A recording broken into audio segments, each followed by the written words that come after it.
ஸ்தோத்திரம்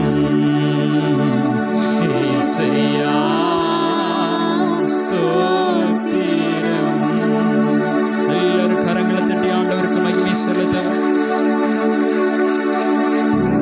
அன்பின் பரலோக பிதாவே, நன்றியோடு நாங்கள் உம்மை துதிக்கிறோம், ஸ்தோத்தரிக்கிறோம்.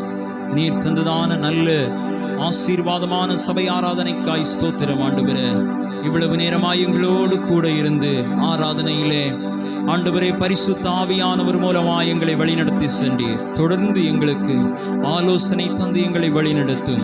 உம்முடைய சித்தம் ஆண்டவரே இந்த இடத்துல செய்யப்படட்டும். நீர் மாத்திரம் மகிமைப்படுவீராக, நீர் மாத்திரம் உயர்ந்திருப்பீராக. எங்களை மறைத்து நீர் வெளிப்படும். சகல துதிகன மகிமை ஆவற்றை உமக்கு செலுத்துகிறோம். மீட்பெரும் இரட்சகருமாயிருக்கிற இயேசு கிறிஸ்துவின் நாமத்தில் ஜெபத்தை கேளும் எங்கள் ஜீவனுள்ள நல்ல பிதாவே, ஆமென். இப்போது சங்கீத பகுதி மாறி மாறி நாம் வாசிப்போம்.